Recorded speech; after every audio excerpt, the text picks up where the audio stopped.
Peggy 12.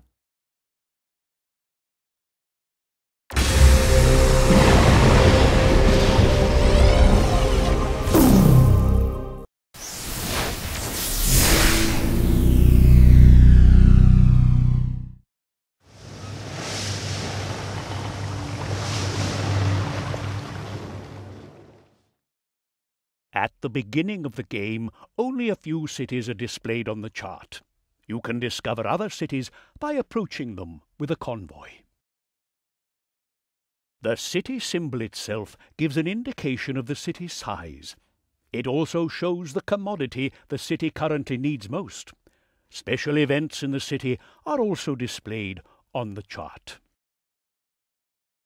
You can view all of the information by opening the City Information.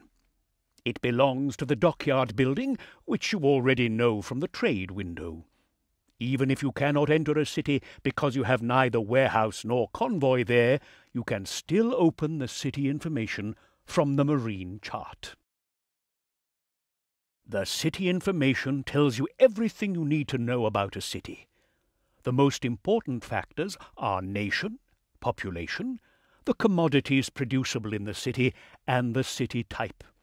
The latter indicates whether the city is a simple colonial city or home to a governor or viceroy of that nation.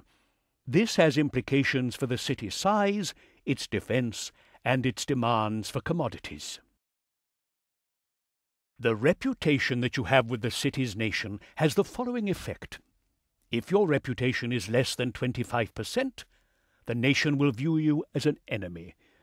That will happen, for example, if you attack their convoys. Then you should be wary of their military convoys. As you've already determined, 4 nations are represented in the Caribbean: Spain, England, France, and Holland. Your reputation with each of these 4 nations will always be shown here.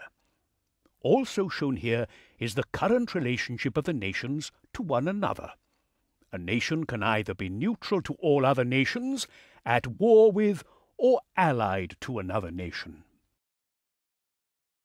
Relationships between nations are not irrelevant for you.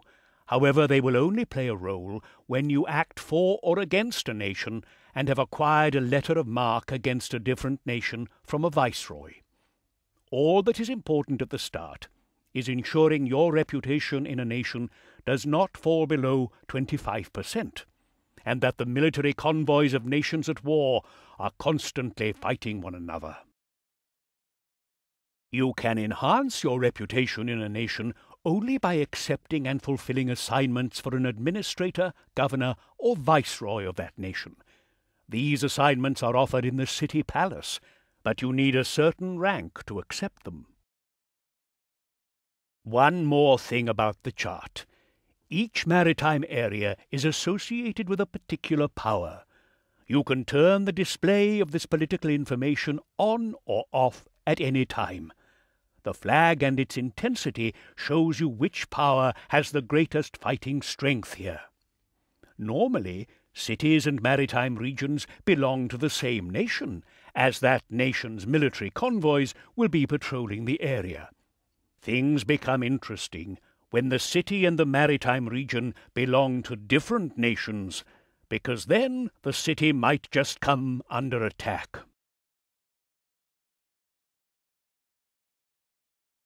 The construction of new factories and homes is always done through the architect's office. In a new city, you must first acquire the appropriate licenses from the architect before you can start construction. You already have the necessary licenses for Port Royale. To build a cotton plantation, switch to Building Construction and select the business.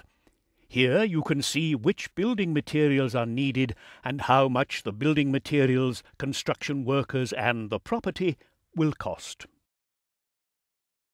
The architect takes care of everything and purchases the building materials for the city. The charges vary according to current commodity prices in the city. If a city does not have enough building materials in stock, you will have to pay the maximum price for them, and construction will not start until enough building materials are available. Once you confirm construction, you must then place the new building. Since the production of cotton requires both a main building and a field, the new business will require 2 adjacent open spaces and can then accommodate 25 workers. If you want to build another business of the same type, you can choose another space straight away. If you build a new one alongside an existing one, this adds a new field and expands the existing main house. The cost does not change, but it will allow you to save space. A plantation may consist of a main house and 4 cultivation areas and can accommodate up to 100 workers. You can proceed similarly with residential buildings. Here, however, each residential building requires its own construction site. On an average, each business requires 1 residential building per field. For example, a plantation with 4 fields requires 4 residential buildings for the workers and their families. Trade routes allow you to transport and trade goods automatically. To do so, you select a convoy and tell the captain which cities he is to visit. Then you have to specify a general trading strategy for the route. You can also give detailed instructions for each city.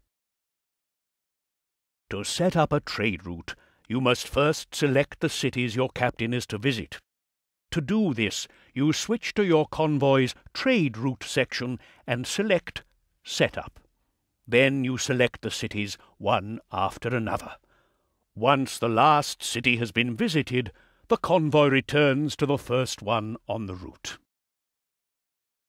Of course, your choice of cities plays an important role, as trade will be best between cities which produce different goods.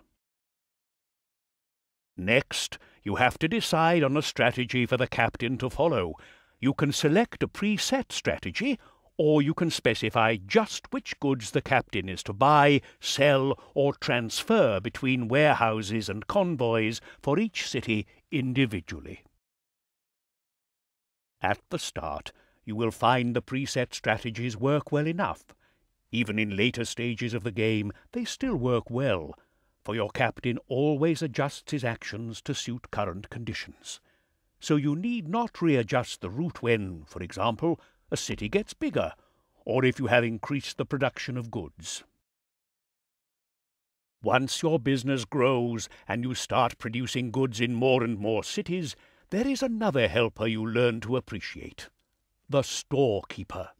You can hire him in the warehouse. In essence, he has 2 functions. Firstly, he can automatically sell goods in stock to the city at good prices. Second, he can also prevent certain goods from being taken for trade routes, which can be very important for badly needed raw materials. Trade routes and storekeepers together form 2 important pillars, which will help you to build a powerful trading empire without having to worry about too many details.